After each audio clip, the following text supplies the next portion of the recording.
Welcome to our continuing journey as we explore the Acts of the Sent Ones, the Acts of the Apostles, Volume 2 of Luke's writings.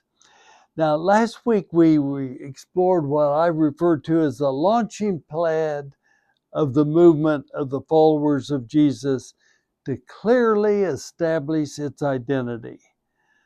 The Gospel according to Luke uh, established the identities for the followers of Jesus, the disciples, when Jesus was alive, and taught the disciples to cut the strings which many were connecting to Jesus. But now, Volume 2, the Acts of the Apostles, clarified that the real test of whether this identity would prevail came after the death of Jesus. The story of the Feast of the Pentecost was a reaffirmation that the story of Jesus was new wine that required new wineskins. All of the short stories that we explored in the Acts of the Apostles carried forth the same identity. The conversion of Saul from a persecutor who stood on the foundation of all of the strings attached to Jesus. That was Saul's foundation. A man of the Jewish law became Paul, a man of faith who followed a fresh revelation of the nature of God and was committed to the way of agape love. Paul was no longer tied to all of the religious strings based on the law. And the gathering of the followers of Jesus, as recorded in Acts 15, launched this fresh understanding into the world beyond Jerusalem under leadership of Paul's universal mission and testimony of agape love. The movement was launched.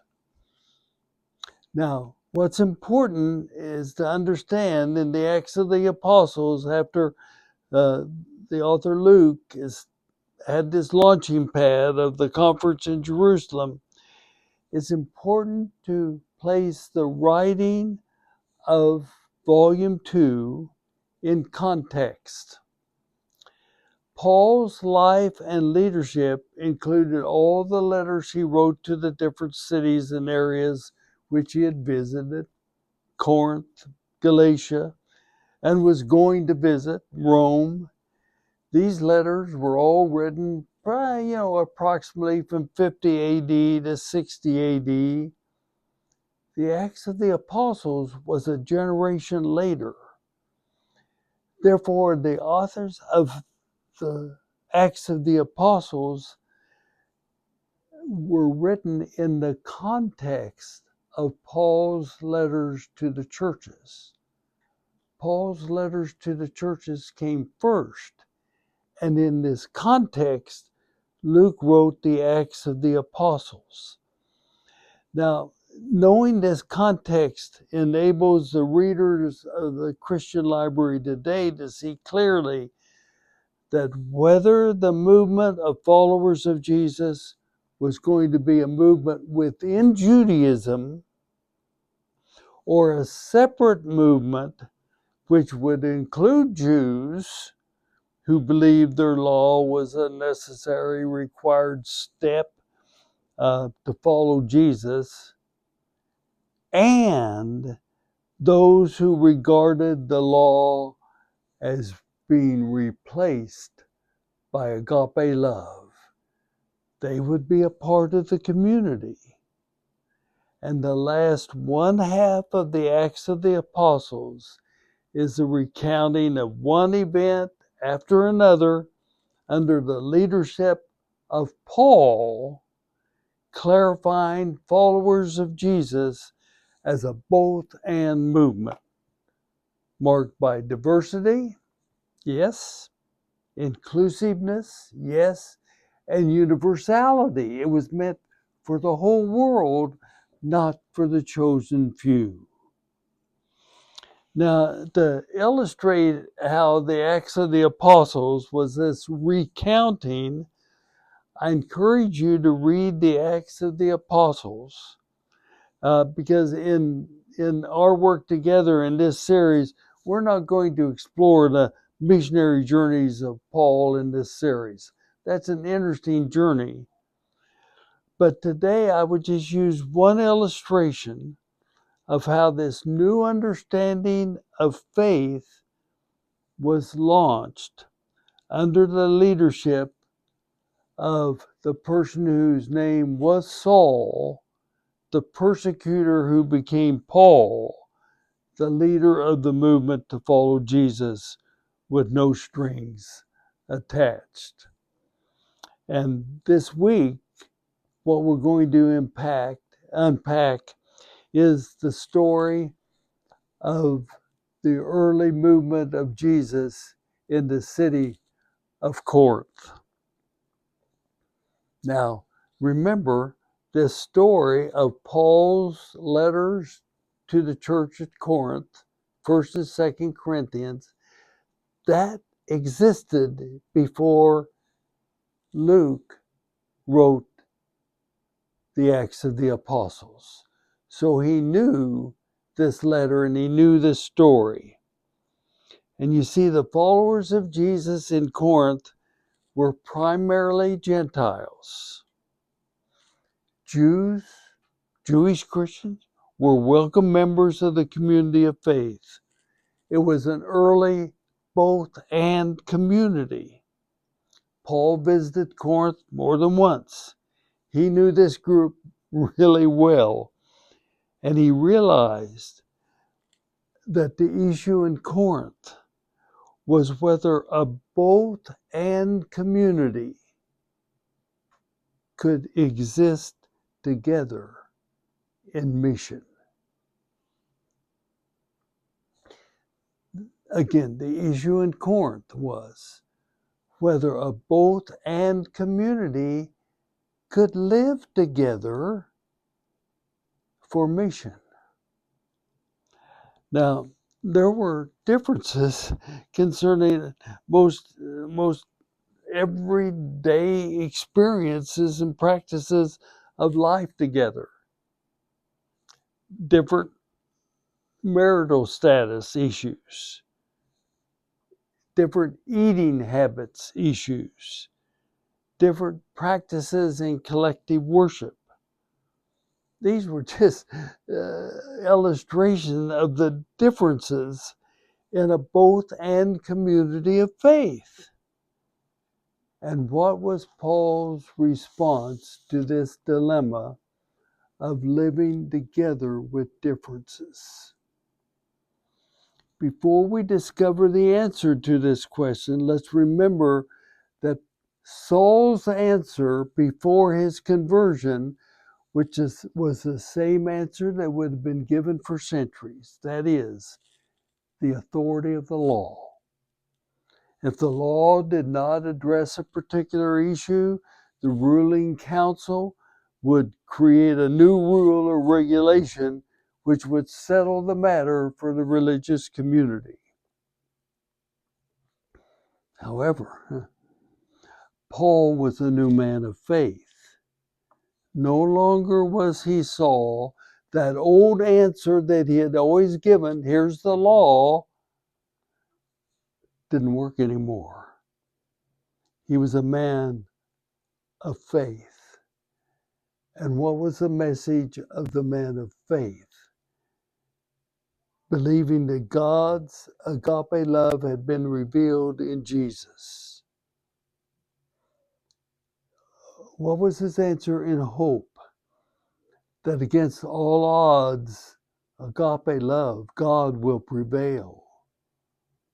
And indeed, agape love that lived for others in empathy and sacrifice. How did he put this together? In 1 Corinthians 13, the famous words, faith, hope, and love, these three, but the greatest of these is agape love. You see, this was Paul's answer to the dilemma of how the both and community could live together in mission. Faith, hope, and love, these three, period.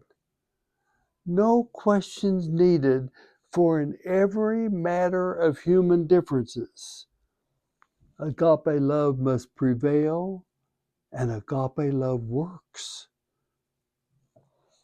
Saul might have said, there's faith, hope, and love, and law, and the greatest of these is law. But Paul didn't say that. He didn't include law as even a component of the reference. Not even a component of following Jesus. Rather, he said faith, hope, and love. And the greatest of these is agape love. Wow, you see, the movement of the followers of Jesus, no strings attached, was launched in the conference in Jerusalem as recorded in Acts 15. From this point on, a new movement of faith was planted throughout the region, and Corinth was one of those places. And no longer would the faith movement be known as exclusive, composed of those who agreed, whose authority was their own created order of governing laws, rules, and regulations. No.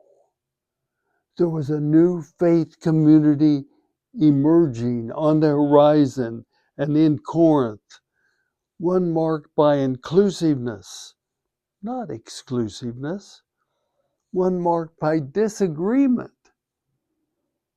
rather than agreement, one marked by agape love, not law.